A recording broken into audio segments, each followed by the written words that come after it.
자, 오늘 강의 내용은요. 더글래스 그리함 박사 여기 보니까 약간 호모 사피엔스, 오스트랄로피테쿠스 약간 비슷한 원시인 분위기가 있는 책에 더글래스 그리함 박사의 로프드의 대가이시죠. 이 더글래스 그리함 박사가 지은 산 음식, 죽은 음식, 호모 사피엔스는 무엇을 먹도록 설계된 동물인가라는 영양의학에 아주 추천할 만한 책입니다. 예, 이 책에서 이야기하는 당 지수와 당 부하 지수로 아주 확실하게 이번 시간에 비교하면서 여러분들에게 확인을 해드릴게요. 과연 당뇨병이나 암 환자들이 잘못 알고 있는 상식이 있습니다. 뭐냐면 암 환자는 암세포가 당을 좋아해. 그래서 암 환자는 과일을 먹으면 안 됩니다. 라는 잘못된 오해. 그 다음에 당뇨 환자는 인슐린 수치를 당에 올립니다. 그래서 당뇨 환자는 절대로 과일을 먹으면 안 됩니다. 라는 치명적인 건강에 대한 오해. 이번 시간에 확실하게 여러분들이 잘 깨닫게 되시길 바랍니다. 더글래스 그리함 박사의 산 음식, 죽은 음식에 있는 책 내용들을 여러분들이 바탕으로 해서 이해를 도우시면 좋을 것 같습니다. 당뇨에 대한 오해, 과일이 과연 당뇨나 암의 원인이라는 주장, 과연 진실일까요? 당 지수와 당 부하 지수로 여러분들이 확실하게 비교하고 확인해 보는 시간이 되시길 바랍니다. 여러분들은 과일 때문에 칸디다균에 감염된 사람을 알고 계십니까? 요새 젊은 층의 이 칸디다 질염이나 여러 가지 칸디다균으로 인해서 어려움을 겪고 있는 분들이 꽤 많습니다. 원인이 뭔지 여러분들 공부하신 분들은 아실 거예요. 또 여러분들은 과일 때문에 당뇨병에 걸린 사람들을 알고 계십니까? 과일을 많이 드시니까 당뇨병에 걸리던가요? 그러면 과일 때문에 암에 걸린 사람들은 알고 계십니까? 모르세요?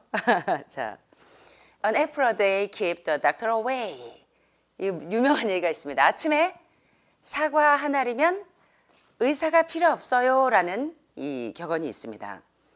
다시 말하면 과일 위주의 식습관을 길러야 한다고 이 강조를 하면요. 기다렸다는 듯이 과일 섭취의 해악에 대한 이른바 가짜 뉴스가 횡행해서 참 유튜브로 여러분들이 좀 잘 선별하시면 좋을 것 같아요. 얼마나 잘못된 이 뉴스 때문에 건강에 손해들을 보시는지 모릅니다.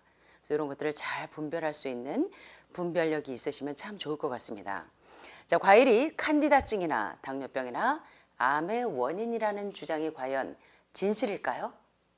자, 이번 시간에 당 지수와 당 부하 지수로 확실하게 여러분들이 깨닫게 되시길 바랍니다. 자, 마치 과일과 당뇨의 관계는 칼슘과 골다공증의 관계와 같다. 자, 여러분들 골다공증이 있는 분들이 상당히 많습니다. 여성분들 특별히 20대, 요새는 30대, 40대가 아니에요. 20대에도 골다공증이 많아요. 그래서 칼슘 영양제, 비타민 D나 칼슘 영양제를 드시는 분들이 많은데 문제는 암 환자도 칼슘이 부족하다, 또 여러 칼슘 부족증이고 골다공증 증세가 보이는 분들이 칼슘 제자나 비타민 D를 드실 때 칼슘도 여러 가지 종류가 있죠. 예. 마그네슘화되어 있는 칼슘이 있고 또 칼슘과 마그네슘은 같이 먹어야 된다는 그런 영양학적인 원리도 있고 자 그런데 왜 석회화가 되고 오히려 칼슘과 인산의 레벨이 맞지 않아서 훨씬 더 칼슘이 이 몸에서 많이 유출이 되는 것들을 볼 수가 있습니다.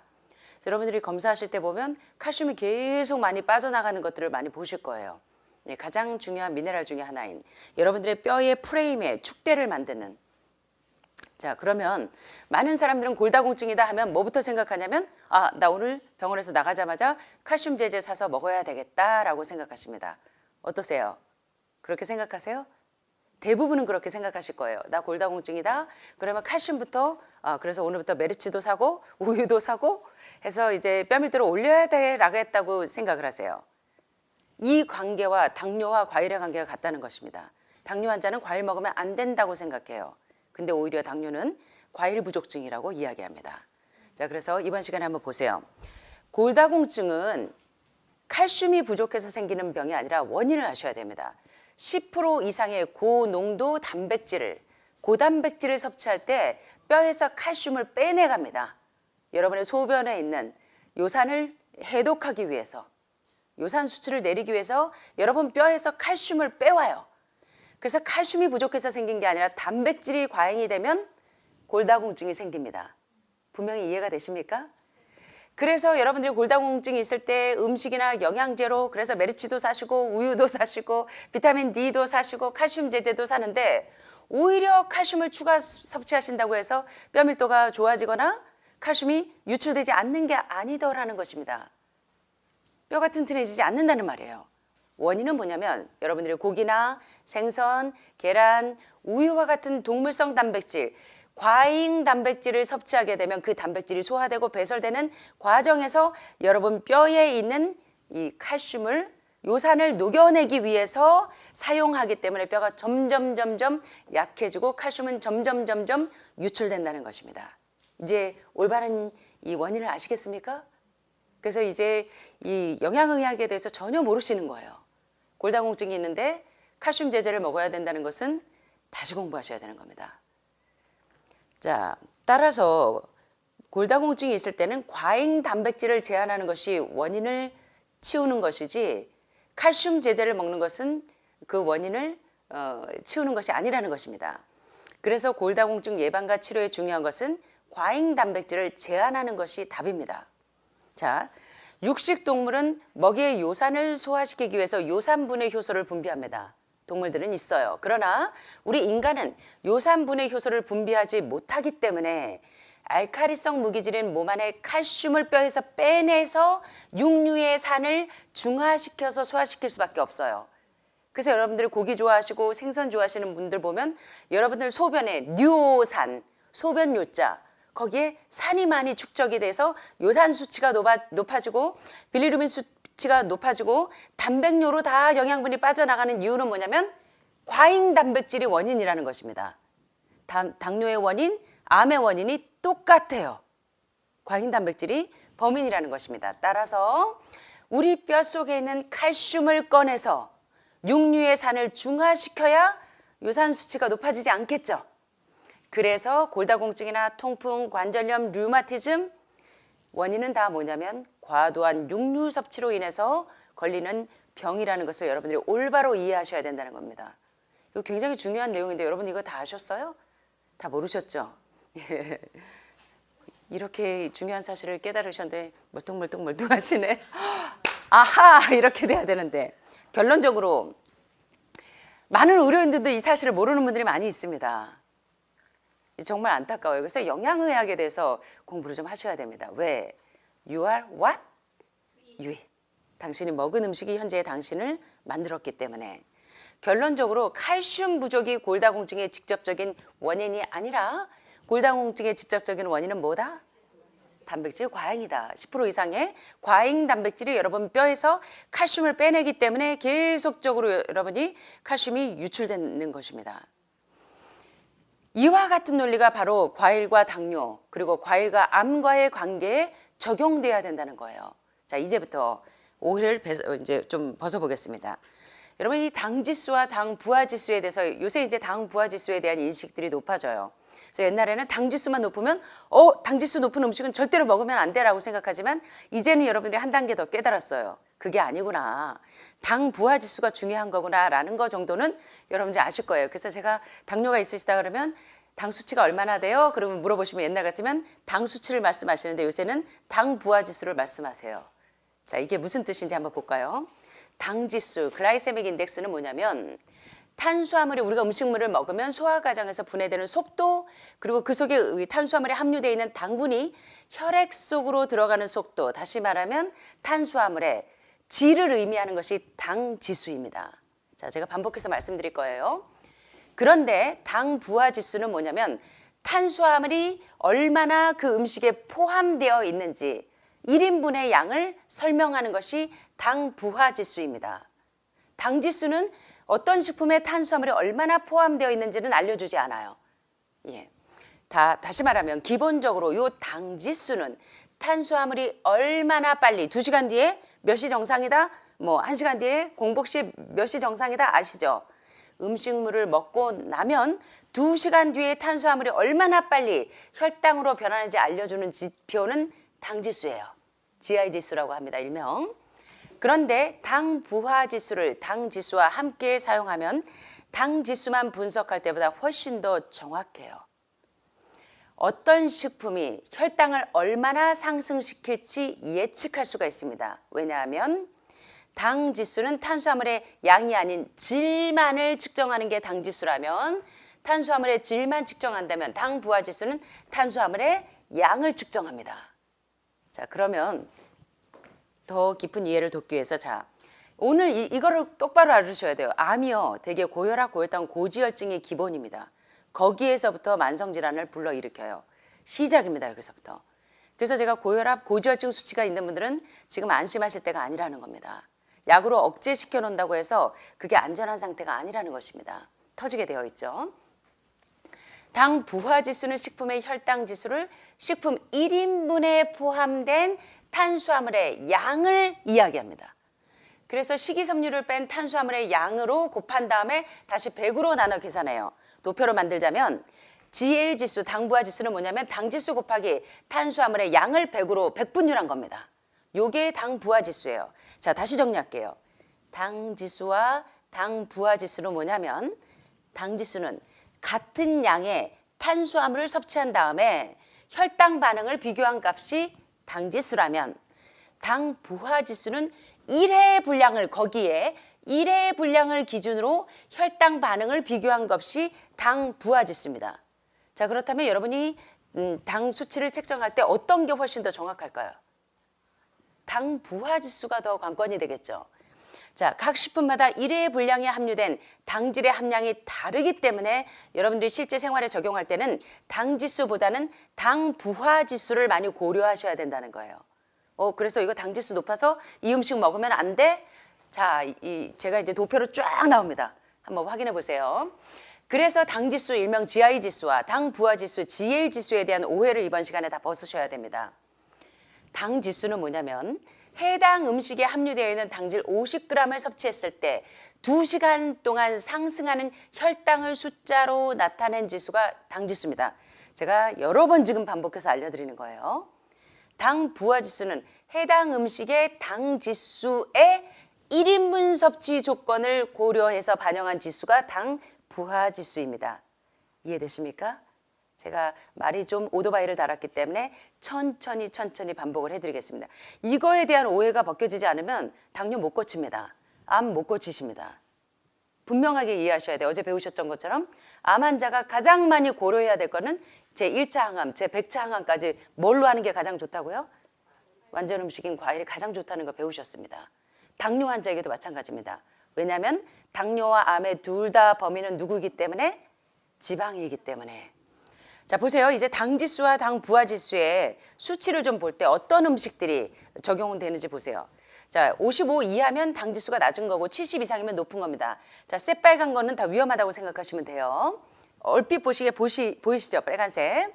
당지수 보면 군고구마 90, 중식볶음밥 80, 수박 72, 딸기 40, 팥죽 38, 아이스크림 38, 치즈 0. 희한하죠? 여러분들이 생각하시는 것처럼 당뇨 환자의 범인이 아이스크림이나 설탕이라고 생각했는데 당지수에서도 당분이 문제가 아니에요. 자, 군고구마, 중식볶음밥, 수박. 과일도 이렇게 당지수가 높아서 과일 먹으면 안 되잖아요. 당지수가 문제가 아니라 당부하지수가 문제라고 했어요. 자, 당부하지수 볼까요? 10 이하면 당부하지수는 낮은 거고 20 이상이면 높습니다. 당부하지수가 가장 높은 애는 누구예요? 중국 요리는 다 뭘로 볶습니까? 지방이에요. 자, 지방이 몇이에요? 107로 당부하지수가 가장 높은 게 누구였어요? 볶음밥입니다. 중국식 볶음밥. 자, 군고구마는 당지수는 90인데 당부하지수가 몇입니까? 19예요. 이제 아시겠습니까? 당뇨 환자가 피해야 될 음식은 아이스크림은 몇이에요? 당지수는 38, 당부하지수는? 그렇다고 아이스크림 드시라는 게 아닙니다. 당뇨에 대한 오해를 벗으시라는 겁니다. 심지어 수박도 당지수는 70이지만 당부하지수는 몇입니까? 이걸 아셔야 돼요. 당부하지수를 고려하시면서 드셔야 됩니다. 군고구마 당부하지수 몇입니까? 19예요. 당지수는 몇? 90인데. 자, 그러면 당부하지수를 고려하실 때 여러분이 당뇨라면 어떤 음식을 피하셔야 되겠어요? 중국식으로 기름에 들들들들 볶은 것을 제한하셔야 되는 겁니다. 자, 더 구체적으로 좀 들어가 보겠습니다. 수박의 당지수는 70인데 당부하지수는 몇입니까? 자, 그러면 당뇨 환자, 암 환자 수박 드셔야 될까요? 말아야 될까요? 네. 수박의 당질은 체내 소화 흡수가 빨라서 과일은요. 과일의 과당은 혈당을 급격히 올리니까 나 지금 이 과일 먹으면 혈당 올라가서 안 돼요. 암세포가 과일 좋아하잖아요. 당 좋아하잖아요. 그래서 절대로 과일 먹으면 안 돼요. 많은 분들이 오셔서 그런 말씀들을 하세요. 아직도 영양의학의 영자도 모르는 겁니다. 예. 당 부화 지수인 1인분 120g 기준으로 하면 수박 자체의 수분 함량이 많아서 혈당이 천천히 조금씩 올라갑니다. 그래서 과일을 먹고 나서 일시적으로 당 지수는 올라갈 수 있지만 당 부화 지수는 전혀 관계없다는 것입니다. 자, 그래서 이 오해를 벗으셔야 돼요. 자, 이제부터 구체적으로 좀 볼게요. 따라서 수분이 대부분을 차지하는 과일은 몇 프로가 수분입니까? 80, 90%가 수분입니다.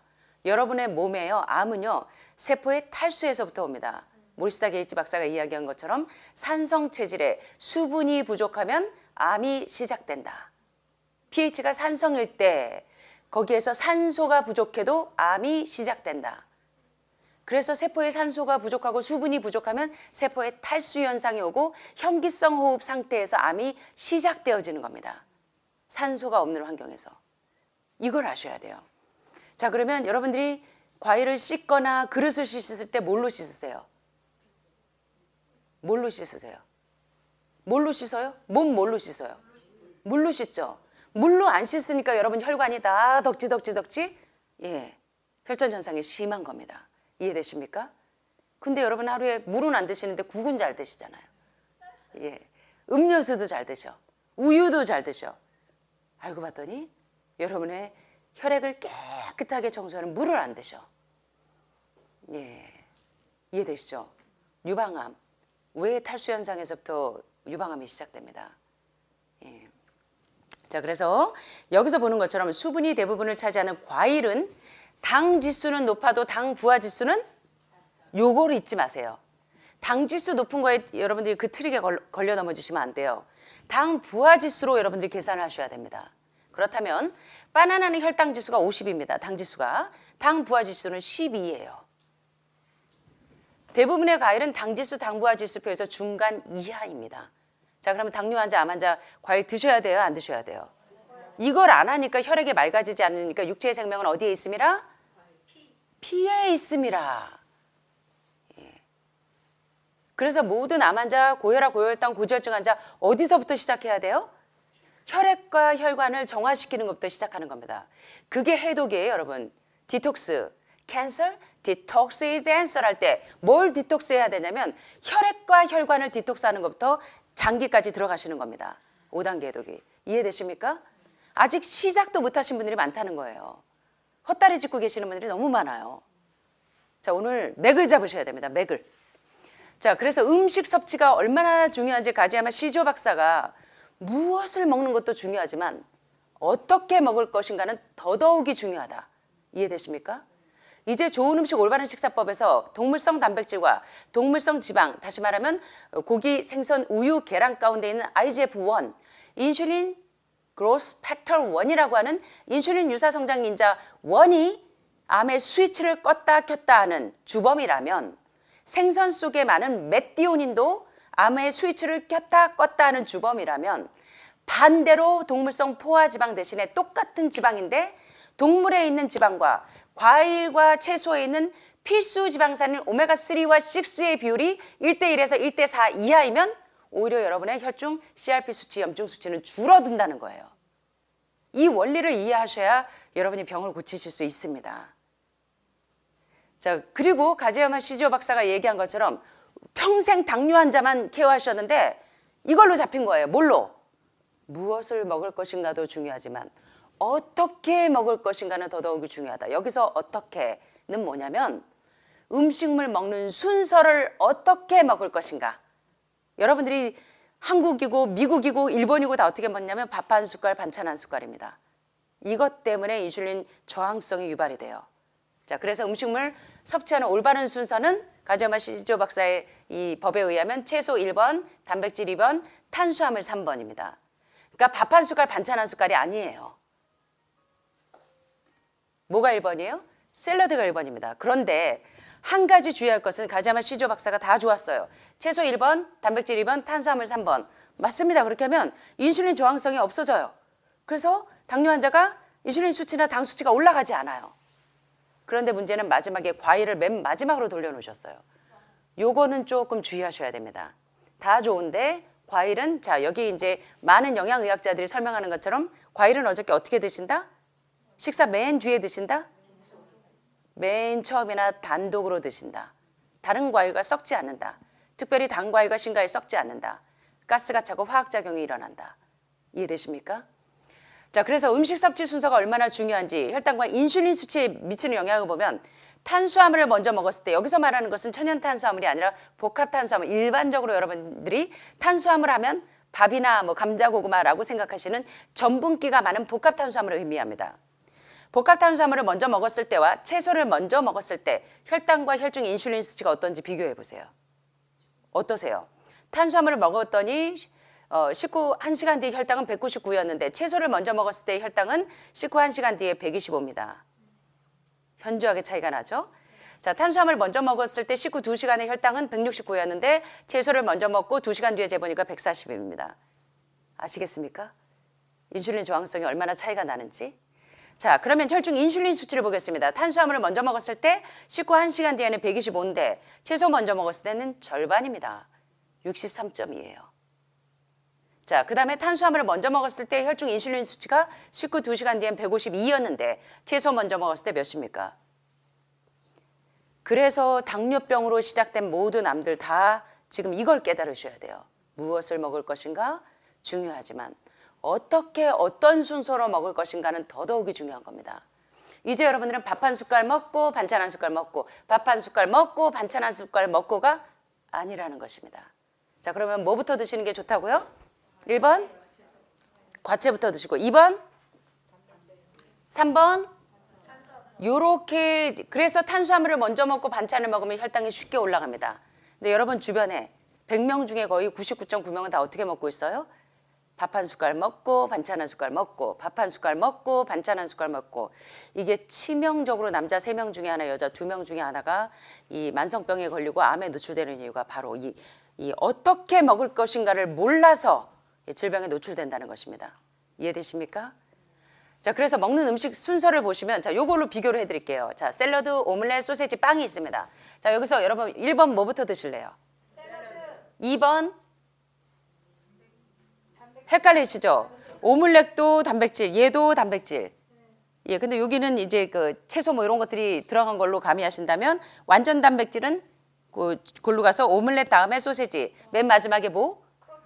예, 복합 탄수화물인 밥 종류를 맨 마지막에 먹는 겁니다. 그래서 새들에게 가서 우리가 어떻게 먹을 것인가에 대한 지혜를 배우라고 이 허버트 쉘턴 박사님이 하버드대학의 영양의학을 하신 선생님이 말씀하시는 이유가 그렇게 중요한 거예요. 새들은 한 끼니에 단백질과 탄수화물을 같이 먹지 않습니다. 그래서 날다가 추락하는 경우가 없어요. 오직 사람만 탄수화물과 단백질을 같이 먹어요. 그래서 온 음식이 다 부패돼서 각종 질병에 노출이 됩니다. 자, 여기도 한번 볼까요? 나물, 김치 이거 대표적인 한국식 밥상이죠. 자, 여기서 1번 뭡니까? 헷갈리시죠? 김치도 있고 다 채소예요. 자, 나물이 1번이죠. 그 다음에 조리되어 있는 김치, 그 다음에 밭의 채소. 그러니까 밭의 채소가 먼저고 바다의 채소가 그 다음입니다. 같이 있다고 하면 미역을 드시는데 국물이 많잖아요. 국물은 최대한 적게 드셔야 음식물을 꼭꼭 씹어 드셔야 아밀라자 각종 소화 효소가 나오는 거 아시죠? 그 다음에 예, 요거 삼친지 참친지 예, 단백질과 지방. 그 다음에 맨 마지막에 예, 이 순서로 드셔야 되는데 그래서 하늘마을 오시면 여러분들이 식사를 드실 때 밥 안 드시죠? 감자 고구마 안 드시죠? 밥은 안 드시는데 감자 고구마는 모르고 드시는 분들이 있어요. 전분기가 많은 복합 탄수화물은 다 밥 종류로 가는 겁니다. 빵, 밥, 국수, 또 감자, 고구마, 단호박. 전분기가 많은 채소가도 마지막으로 갑니다. 아셨죠?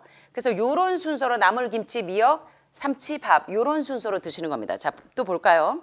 자, 여기서 아주 명백하게 좀 확인을 하세요. 과일이나 일반 식품들의 혈당 지수, 당 부하 지수를 비교한 분석표입니다. 자, 먼저 음식을 드실 땐 당 부하 지수가 낮은 것부터 드시는 겁니다. 자, 그러면 과일과 여기 이제 채소 중에 보시면요. 복합 탄수화물입니다. 밑에는. 자, 여기서 보면 혈당 지수가 70 이상이면 높은 거예요. 그리고 당 부하 지수가 20 이상이면 높은 겁니다. 자, 그러면 그런 것들은 당뇨 환자나 암 환자들은 조금 제한하시는 게 좋겠죠. 자, 그러면 어떻게 드시느냐. 여기서 당 지수가 가장 높은 게 뭡니까? 70 이상 되는 거 보니까 수박이에요. 그죠? 다른 그 과일들은 딸기나 칸탈로, 복숭아, 사과, 파인애플, 포도, 바나나는 비교적 다 안정권에 있는데 수박이 참 당 지수가 높은 것 같아요. 자, 그럼 당뇨 환자가 먹지 말아야 되겠죠. 뭘로 체크하시면 돼요? 당 부하 지수로 봤더니 당 부하 지수에서 가장 높은 애는 누굽니까? 바나나지만 다 안정권에 있어요. 그래서 결론은 뭐냐면 과일은 심지어 당 지수가 가장 높은 수박이나 또는 당 부하 지수가 높은 바나나일지라도 다 어떻게 해요? 안정권에 있는 걸 보시죠. 당 지수나 당 부하 지수가. 그래서 당뇨 환자가 과일 먹지 말아야 된다? 쇼황. 예, 새빨간 거짓말. 중국은 새노란 거짓말인가 봐요. 쇼황. 자, 그런데 복합탄수화물 좀 볼까요? 복합탄수화물에서 당지수가 가장 높은 애는 팝콘하고 70대를 봅니다. 통밀빵이었어요. 자, 그런데 당 부하지수를 보니까 다 낮아요. 20 이상인 애부터 위험하다 그랬죠? 자, 뭡니까? 스파게티 또 흰쌀. 쿠스쿠스는 뭐냐면 밀가루를 손으로 비벼서 만든 좁쌀 모양의 알갱이입니다. 여기에다가 고기, 채소, 수투를 곁들여서 먹는 북아프리카의 전통 요리를 쿠스쿠스라고 합니다. 근데 다 밀가루 들어간 음식들은 다 보니까 어때요? 20, 23, 20, 구운 감자 26, 고구마 27. 당 부하 지수를 염려하시라는 거예요. 그런데 과일과 채소에는 보니까 당 지수와 당 부하 지수가 어떻습니까? 다 안정권에 있는 거 보이십니까? 이렇게 하시는 거예요. 자, 그러면 건조되거나 말린 과일은 당 지수, 당 부하 지수가 다 높습니다. 물론 이제 먹지 말아야 될 수치까지 높은 건 아니라 따라서 당뇨 환자나 암 환자 모두 다 신선한 과일을 자연 그대로 껍질에 뭐가 많다? IP6 피트산염은 가장 좋은 항암제이자 항산화제이자 예, 뇌혈관 막혔을 때 뇌졸중, 뇌혈관, 뇌경색, 뭐야 뇌혈관을 뚫는 가장 중요한 치료제가 최근에 하버드나 존스 홉킨스에서 통계 데이터를 보니까 뭘로 나와요? IP6 부작용 없이 중풍병을 치료하고 또 그 다음에 뼈밀도가 낮고 골수에 염증이 있거나 관절염, 류마티즘 있을 때 뭘 먹이니까? IP6 피트산염이 얼마나 중요한 치료제인지 지난 시간에 공부하셨잖아요. 자, 그래서 어떻게 드시는 게 좋다? 역시 과일도 껍질에 IP6와 피트산염이 그대로 있기 때문에 특별히 파킨스, 알츠하이머에 이 굉장히 중요하게 작용합니다. 예. 과일 속의 식이섬유는 설탕의 흡수를 늦추기 때문에 즙으로 드시는 게 좋을까요? 통째로 드시는 게 좋을까요? 녹즙도 보니까 뭐예요? 흰쌀하고 똑같아요. 섬유질은 다 빼낸 거예요. 그래서 녹즙으로 드시는 게 좋아요? 아니면 여기서처럼 통째로 드시는 게 좋습니까? 예, 이렇게 드셔야 돼요. 자, 식이섬유가 그대로 유지된 그러나 만약에 여러분들이 이제 그 도시에 사시면서 뭐 농사를 안 하시기 때문에 케일이나 뭐 브로콜리 이런 것들을 못 구하신다면 그걸 통째로 동결 건조해낸 일명 저희가 쓰는 채소가루 있죠. 그런 거나 제가 밀키트 만든 1번 그 1, 2, 3 스텝에서 제 1번에 먹는 채소가루는 드셔도 돼요. 그건 섬유질을 빼는 게 아닙니다. 통째로 말려서 갈아놓은 거는 여러분들이 구하실 수 없을 때는 차선책으로 그렇게 드시라는 거예요. 이해되십니까? 예, 이거를 잘 분별하셔야 돼요. 네. 자, 식이섬유가 그대로 유지된 생과일을 통째로 섭취하면 당연히 빠르게 혈류에 들어가요. 그러나 혈관을 빠져나올 때도 그만큼 빠르게 나오기 때문에 가장 과일을 먹고 나면 당 수치가 확 올라가는 것 같은데 금세 내려가요. 그 얘기입니다, 이게. 쉽게 이해되세요? 예. 그래서 당지수와 당 부하지수에 대한 오해를 여러분들이 좀 벗으셔야 돼요. 자, 미국 당뇨협회에서 뭐라고 이야기하는지 볼까요? 예. American Diabetes Association에서 뭐라고 이야기하느냐. 우리는 정제된 과당을 요리의 재료로 사용하는 것은 추천하지 않습니다. 예. 정제된 과당이 뭡니까? 여러분들이 자주 드시는 설탕당, 슈크로즈, 예. 자당, 예. 그러나, 자, 우리 함께 해보겠습니다. 당뇨 환자들이 과일, 채소 등의 음식에서 자연적으로 발생하는 과당을 피할 이유는 있다, 없다? 없는데 그냥 없는 게 아니고 전혀 없습니다. 이걸 안 드시기 때문에 2부에서는 당뇨병, 암, 과일 부족이 이 원인이다라고까지 규명을 합니다. 예. 생각해 보세요, 여러분. 식단에서 얼마나 과일을 드셨고 얼마나 채소를 드셨습니까? 예. 자, 그래서 당뇨의 원인은 과일이다, 지방이다. 지방이다. 자, 보세요. 당분이 세포 연료로 쓰이기 위해서 우리 몸을 통과하는 세 단계가 있습니다. 첫째는 우리가 음식을 이렇게 꼭꼭꼭꼭 씹어서 먹으면 이 당분을 섭취하면 이제 소화가 시작이 되죠. 입에서부터 소화가 시작이 됩니다. 그러면 소화 과정을 거쳐서 장벽을 통과하면서 어디로 들어갈까요? 혈류로 들어가요. 혈류로 들어가서 혈액으로 운반을 하는데 3단계 혈류에서 들어갔다가 혈류에서 나와서 어디로 들어가야 될까요? 세포 속으로 들어가야 되겠죠. 위장세포, 간세포 뭐 다 들어가야 되겠죠. 자, 이런 과정을 거쳐서 우리가 에너지원이 공급이 되는데 기름기가 가득한 고지방 음상, 햄버거, 뭐 피자, 핫도그, 뭐 소세지, 베이컨, 특별히 정제 식품은 더하겠죠. 이런 기름기가 진득진득한 고지방 음식을 드시면 당분이 혈류에서 세포로 들어갈 수가 있을까요? 딱 멈춥니다. 당분이 창자의 벽을 통과를 못해요. 그래서 혈류 속으로 들어가지 못합니다. 그렇게 되면 당연히 우리 몸은 이 당분을 빼내서 세포 속으로 넣기 위해서 얼마나 안간힘을 쓰면서 분리하려고 노력하겠습니까? 그래서 혈류 속으로 집어넣기 위해서 안간힘을 쓰면서 쓰다 보니까 굉장히 피곤해요. 그러니까 막 젖산, 피부산이 엄청나게 축적이 되겠죠. 그래서 결국 당뇨병이 생기고 암이 생기는 겁니다. 그래서 한편 힘들게 꺼내온 당분은 지방이 많은 혈액 속에 축적돼서 혈당을 높이니까 칸디다나 피로가 누적이 되고 당뇨병이나 암에 노출되지 않을 수 없다는 기전을 이해하시라는 겁니다. 이해가 되십니까? 자, 그러면 우리 몸에 지방은 있으면 안 되는 건가요? 예. 포화지방은 우리 몸에 보니까 암을 유발하고 당뇨병을 유발하지만 불포화지방, 좋은 필수지방산은 어때요? 오메가3와 오메가6, 나이트릭 옥사이드라고 하는 어제 하버드의 심장 전문의가 말씀하신 것처럼 당뇨병을 고치고 암을 고치는데 굉장히 중요한 물질이 과일 속에 들어있었는데 그게 뭐였어요? 산화질소, 나이트릭 옥사이드였습니다. 그게 어디에 다 들어있어요? 과일과 채소에 다 들어있는데 특별히 이 필수 지방산 오메가3와 6의 균형이 맞지 않으면 아무리 좋은 저지방 채식을 해도 혈중 호모시스틴 농도가 높아져서 계속 염증 수치를 올린다 그랬어요. 그래서 여러분 가장 좋은 오메가3는 뭐였죠? 아마씨, 또 들깨. 예. 자, 오메가6는 뭐 홍하씨 뭐 여러 가지 종류가 있는데 많은 사람들이 오메가6의 비율이 훨씬 더 높아요. 예, 특별히 육식을 하시는 분들은 오메가6의 비율이 훨씬 더 높겠죠. 1대20, 1대40까지 갑니다. 그래서 오메가3와 6의 비율은 1대1과 1대4 이하이어야 가장 이상적이라는 것입니다. 자, 그래서 지방이 필요하지 않은 것은 아니에요. 왜냐하면 우리의 체온을 유지하는 데 중국에 갔더니요. 한겨울에 우리는 막 추워가지고 벌벌 떨고 있는데 중국엔 난방이 이렇게 없고 아파트도요. 우리는 한국은 이미 집이 다 지어지고 난 다음에 들어가는데 중국은 겉에 프레임만 뼈대만 사고 집을 산 다음에 자기가 안에 들어가서 수리를 다 하고 그제서야 공사를 하더라고요. 예. 그런데 한국 사람 같으면 되게 추운 날씨에도 어떻게 하냐면 이 반팔 입고 막 그래요. 아이들도 쉬어야 하는 그 구멍이 뚫려가지고요. 겨울에 엉덩이 다 내놓고 다닙니다.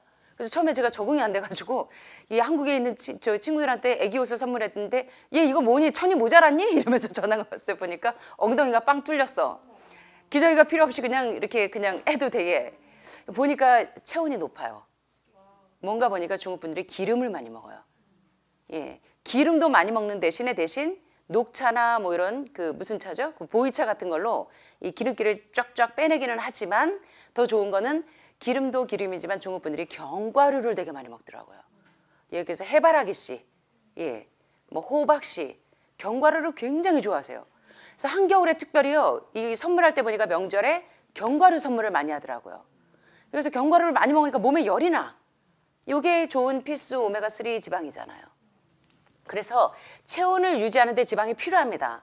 충격을 흡수하는 데도 지방이 필요하고 신경섬유를 보호하는 데도 필요하고 지방층이 형성이 돼야 추운 기후에 우리가 버틸 수가 있어요. 그러나 동물성 포화지방은 단열 효과를 오히려 가로막습니다. 자, 여기 보시면 여러분들 삼겹살 드시면 후라이팬 어떠세요? 예, 후라이팬 씻으려고 보면 어때요? 허옇게 이렇게 고체로 응고화된 거 보셨죠? 자, 그걸 그냥 우리 혈관으로 대비해 보세요.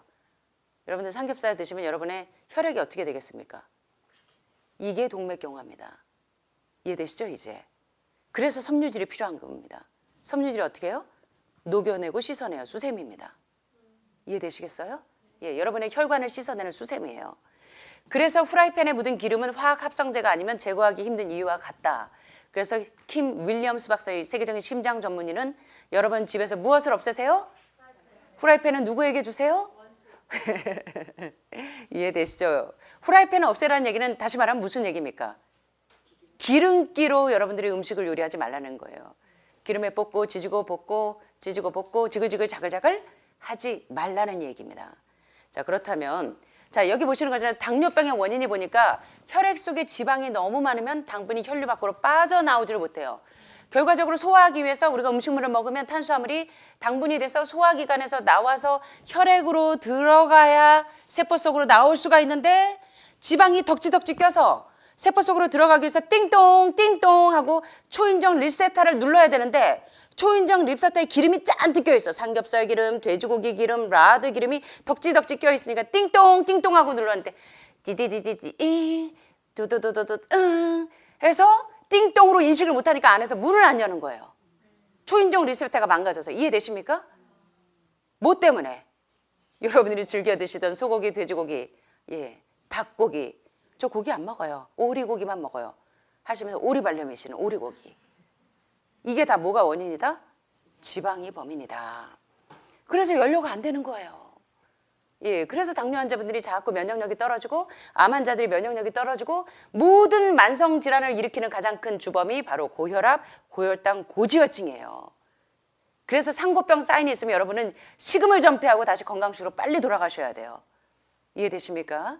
예, 만성병을 부르는 원인이기 때문에. 그래서 인류는 포도당을 원료로 해야만 생존할 수 있는 동물로 설계되었기 때문에 자, 오늘 공부하신 것처럼 결론입니다. 당뇨 환자들, 암 환자들은 과일, 채소, 과일에 있는 당분 드시면 안 되죠? 미국 당뇨협회에서 뭐라고 이야기합니까? 당뇨 환자들은 과일, 채소 등의 음식에서 자연적으로 발생하는 과당을 피할 이유가 있다 없다? 전혀 없다는 거 절대 잊어버리지 말게 되시길 바랍니다. 오늘 이해되셨죠? 이제 전 당뇨병이기 때문에 과일 안 먹어요 라고 말씀하시면 안 됩니다. 그럼 당뇨병 못 고칩니다.